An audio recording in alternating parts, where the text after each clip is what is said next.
Terakhir, wakaf. Wakaf ialah menahan suatu benda yang kekal zatnya. Wakaf artinya berhenti. Bismillahirrahmanirrahim. Alhamdulillahi rabbil alamin. Ar-Rahmanirrahim. Apa namanya? Wakaf. Berhenti.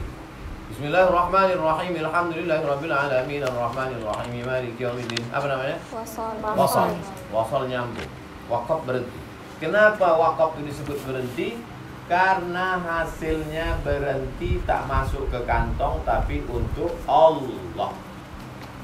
Wakaf ialah menahan suatu benda yang kekal zatnya, yang dapat diambil manfaatnya untuk diberikan di jalan kebaikan.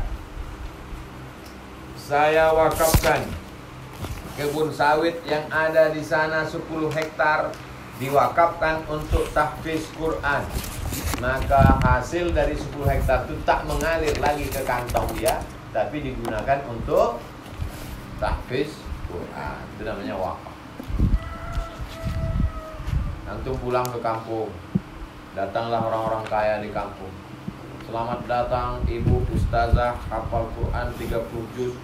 Saya wakafkan ini kebun karet botak sebanyak sejauh mata memandang.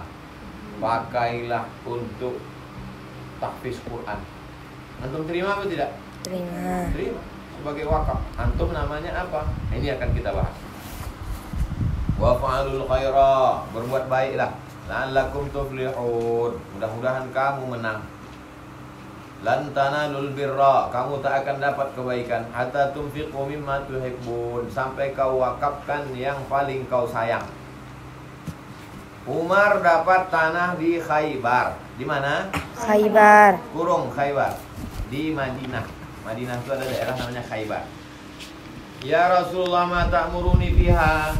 Apa kau perintahkan aku ya Rasulullah? Kata Nabi, in syi'ta habbasta aslaha wa tasaddaqta biha. Kebun itu kau wakafkan, hasilnya untuk agama Islam. Maka dipakai Umar. La yuba'u, tak boleh dijual. Wala yurasu, tak boleh diwariskan. Wala yuhabu, tak boleh dihibahkan. Kalau sudah diwakafkan, 3. 1, tak boleh dijual. Tak boleh diwariskan ke anak. Tak boleh Dihibahkan. Dia menjadi wakaf. Inilah mula-mula wakaf yang masyhur dalam Islam. Kata Imam Syafi'i, sesudah itu 80 orang sahabat di Madinah terus mengorbankan hartanya menjadi wakaf. Wakaf sawit, wakaf karet, itu wakaf yang bagus. Sekarang kalau udah disebut tanah wakaf, tanah kuburan bagus, tanah wakaf, tapi tak produktif, tak menghasilkan apa-apa. Mana tanah kuburan mau buat sekolah tahfiz Quran, tak menghasilkan apa. Terus Kelebihan wakaf dari amal yang lain. Apa lebihnya wakaf? Sabda Rasulullah sallallahu alaihi wasallam. An Abi Hurairah anna Nabiy sallallahu alaihi wasallam qala, "Idza mata al-insanu." Idza matal insan, kalau manusia mati, inqata'a anhu amaluhu, putus amal, illa min salasatin, kecuali 3. Shadaqatin jariyah, wakaf. Sedekah jariah di situ buat dalam huruf wakaf. Aw ilmin yuntafa'u bih, ilmu bermanfaat. Awalin waladin sholihin yad'ulah, anak soleh. Dari hadis tersebut jelaslah bagi kita bahwa berwakaf bukan hanya seperti sedekah biasa, tapi lebih besar ganjarannya dan manfaatnya terhadap diri yang berwakaf, karena ganjaran wakaf terus mengalir selama wakaf itu masih berguna. Juga terhadap masyarakat, dapat menjadi jalan untuk kemajuan seluas-luasnya, dapat menghambat arus kerusakan. Tengoklah negeri-negeri Islam zaman dulu, karena adanya wakaf umat Islam maju, bahkan sampai sekarang beratus beribu tahun. Hasil dari wakaf mereka itu masih kekal. Kita di zaman serba tercecer masih dapat merasakan manis lezatnya wakaf mereka. Bahkan hasil wakaf nenek moyang kita dulu ada pula yang terus-menerus menghambat kemunduran. Maka kalau sekiranya muslimin yang kaya sekarang sanggup mewakafkan harta mereka, kita percaya mereka telah membuka satu jalan untuk kemajuan pembangunan. Beberapa tahun kemudian anak cucu akan memetik buahnya yang lezat. Saya sekolah S1 gratis 4 tahun di Azhar. Dari mana? Wakaf. Tiket pulang dikasih lagi dari Azhar. Wakaf. Azhar punya tanah.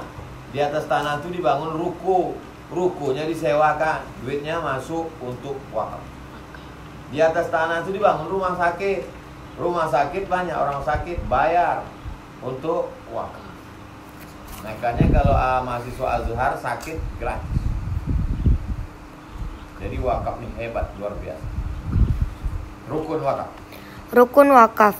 1. Ada yang berwakaf, syaratnya Orang yang berwakaf, 1.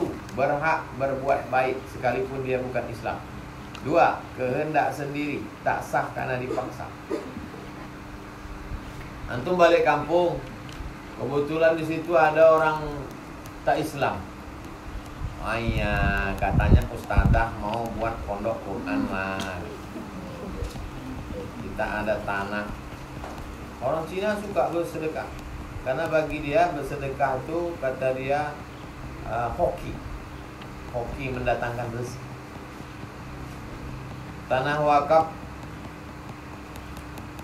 Tanah wakaf rumah Quran Hajar Rohana yang di Kisaran ada itu. Begitu dibuat wakaf rumah Quran, langsung datang orang Cina ngasih 500 sak semen. Karena menurut dia kalau dia sedekah datang rezeki melimpah ruah. Dia percaya, orang Islam dulu tak percaya. La ilaha. 2. Ada barang yang diwakafkan. Ada barang yang diwakafkan. Assalamualaikum Pak Ustaz. Waalaikumsalam. Saya mau berwakaf Pak Ustaz. Apa yang mau kau wakafkan?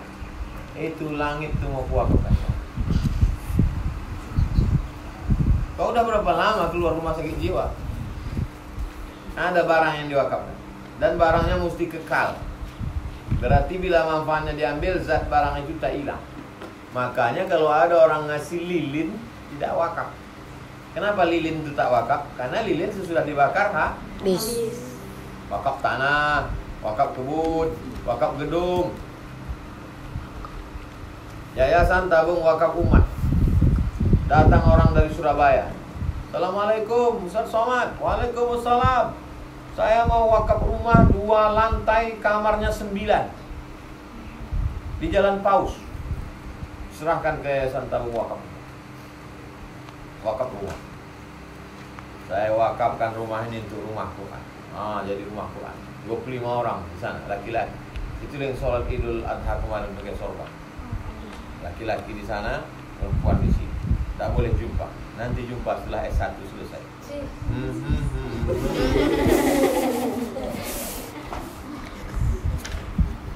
Kekal zatnya. B. Kepunyaan yang mewakafkan. Walaupun musya bercampur dan tak dapat dipisahkan sama yang lain. Ustaz, ini ada rumah nih mau saya wakafkan, tapi rumah ini kami masih berkongsi sama abang-abang kami. Maka diwakafkannya jatah dia saja. Sah apa tak sah? Sah. Sabda Nabi. Umar berkata kepada Nabi, Innal mi'ata sahma, ada 100 saham, allati li, ada 100 jatah tanah, 100 kapling di Khaybar, punyaku 1. Tak ada hartaku yang lebih kucintai daripada itu. Aku mau bersedekah. Kata Nabi SAW, kau tahan, hasilnya sedekahkan. Itulah wakaf. Kau tahan maksudnya, ditahan tanah itu, jangan kau wariskan ke anakmu, jangan kau jual, jangan kau hibahkan, kau serahkan untuk agama Allah. Hasilnya mengalir sampai hari kiamat. Hari kiamat, apa pula hari Jumat? Kenapa kau bilang sampai hari Jumat? Karena kiamat hari Jumat. Kiamat itu hari Jumat.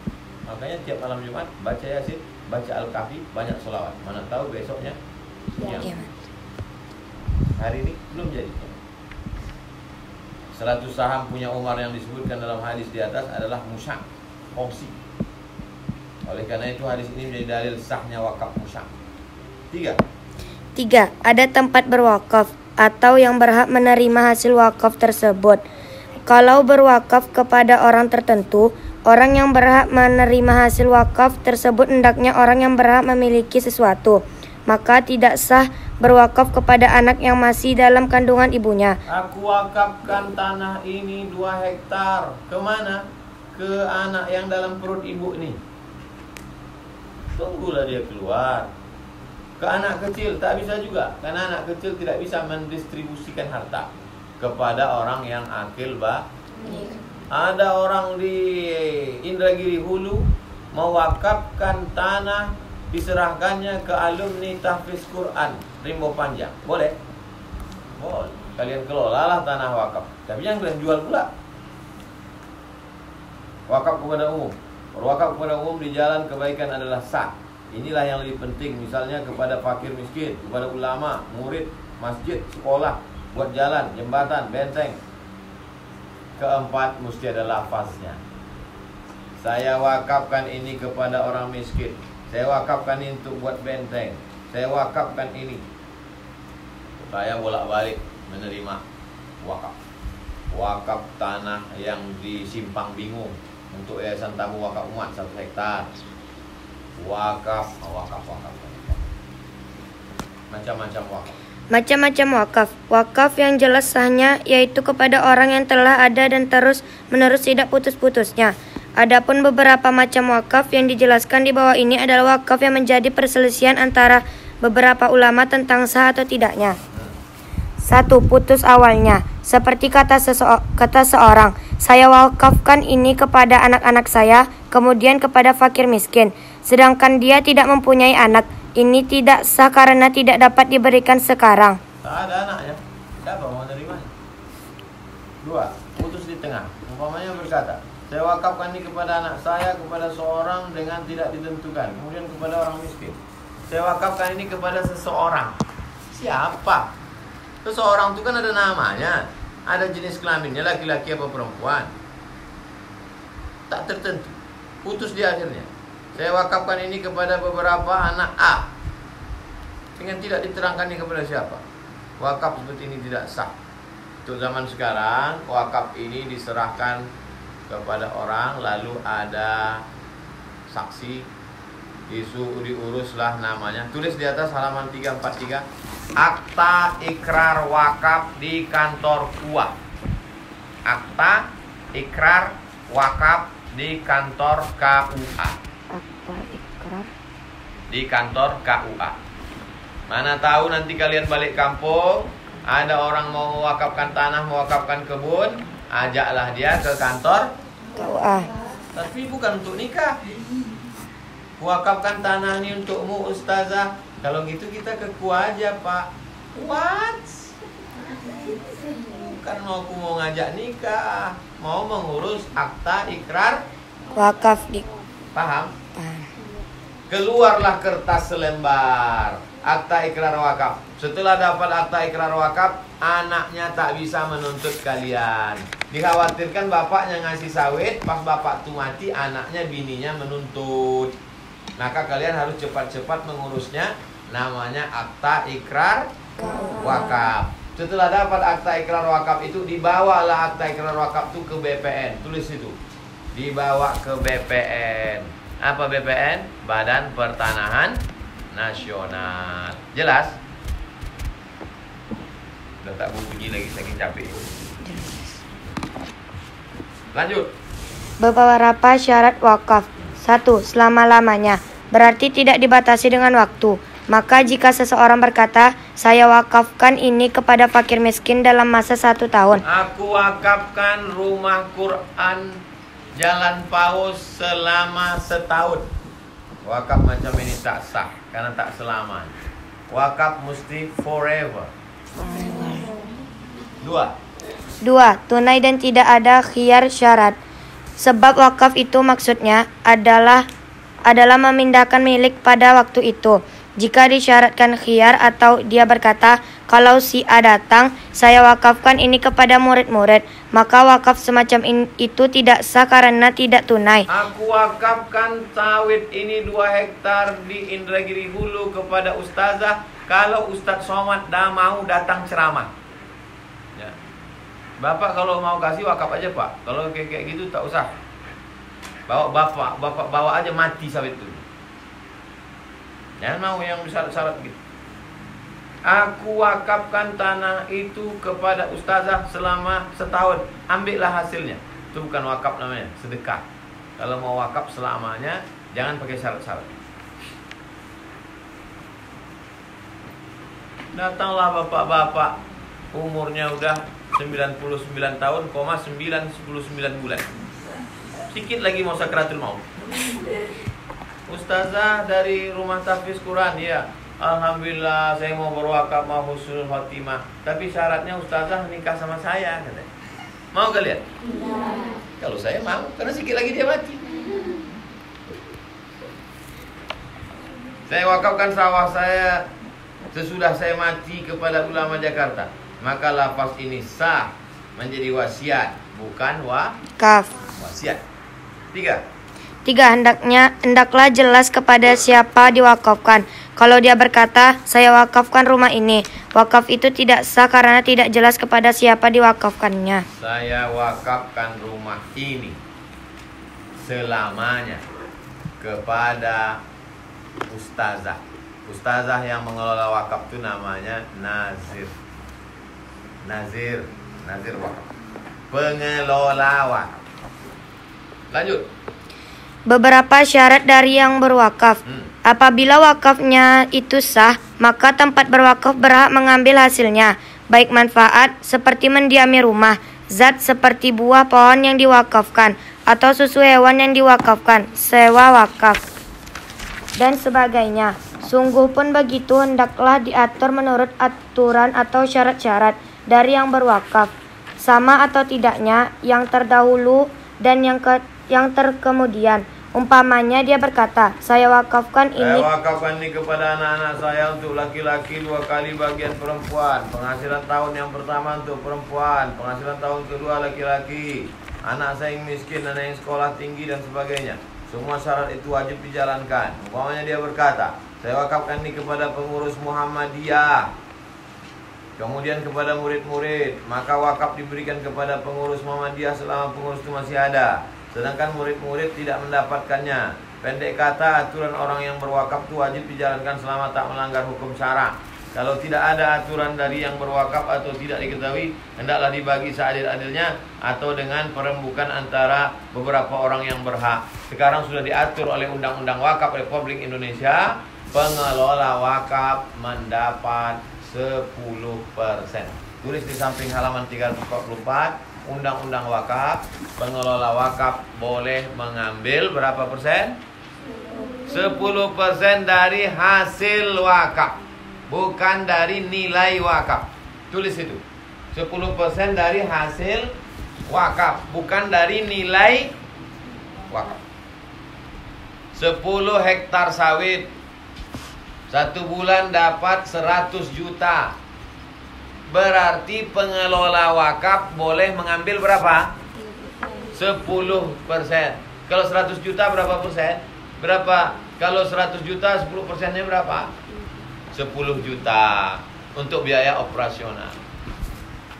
Mana tahu nanti kalian pulang dapat wakaf 10 hektar sawit, setiap bulan dapat 100 juta, yang 90 juta untuk umat, untuk santri, untuk kalian boleh ambil 10 juta dari hasil, bukan dari wakaf. Buat di situ, buat besar-besar. Dari hasil, bukan dari wakaf. Jangan nanti kalian membuat dari wakaf. Dari hasil, bukan dari wakaf. 10 hektar 1 miliar. Bukan dari 10, bukan dari 1 miliar, tapi dari hasil sawitnya 100 juta. 10% dari 100 juta, bukan dari 1 miliar. Udah tak nangkap lagi udah. Terakhir, menjual wakaf. Menjual wakaf, sebagaimana telah diterangkan di atas, wakaf itu hanya untuk diambil manfaatnya. Barang asalnya tetap tidak boleh dijual. diwariskan atau diberikan, atau dihibahkan. Sekarang, kalau kiranya wakaf itu tidak ada manfaatnya atau kurang manfaatnya, kecuali dengan dijual, bolehkah dijual? Menurut pendapat yang sah, tidak berhalangan menjual tikar masjid yang sudah tidak pantas dipakai lagi. Tikar masjid, karpet masjid yang tak bisa dipakai lagi, supaya jangan lapuk, maka boleh dijual. Hasilnya tetap dipakai untuk masjid yang kayu-kayunya lapuk, maka dijual. Siapa masyarakat mau membeli, tapi duitnya tetap dipakai untuk lanjut. Dalam mazhab Ahmad bin Hambal, apabila manfaat wakaf tak dapat dipergunakan, wakaf itu boleh dijual dan uangnya dibelikan pada gantinya. Begitu juga mengganti masjid atau mengubahnya, juga memindahkan masjid dari satu kampung ke kampung yang lain, atau dijual uangnya untuk mendirikan masjid di kampung yang lain kalau kampung yang lama tidak berkehendak lagi pada masjid karena sudah roboh, umpamanya hal demikian kalau dipandang sebagai kemaslahatan, beliau mengambil alasan dengan perbuatan Umar bin Khattab yang telah mengganti masjid Kufah yang lama dengan masjid yang baru. Juga tempatnya beliau pindahkan sehingga tempat masjid yang lama menjadi pasar. Kata Ibnu Taimiyah, sesungguhnya yang menjadi pokok di sini guna menjaga kemaslahatan. Allah menyuruh kita menjalankan kemaslahatan dan menjauhkan kerusakan. Allah telah mengutus utusannya guna menyempurnakan kemaslahatan dan melenyapkan segala kerusakan. Maka Musa berkata li akhihi kepada saudaranya Harun, ukhlufni fi qaumi, kau penggantiku untuk memimpin kaumku. Wa aslih, buat baiklah, la tattabi' sabilal mufsidin, jangan ikuti perbuatan orang yang merusak. In uridu illal islah, aku hanya mau berbuat baik, mastata'tu, semampu aku. Faman ittaqa, siapa yang bertakwa kepada Allah, wa aslaha, berbuat baik, la khaufun alaihim wa lahum yahzanun, mereka tak akan takut, tak akan sedih. Maksud tak akan takut, tak akan sedih masuk surga. Karena orang yang masuk surga itu di surga tak ada takut, tak ada sedih.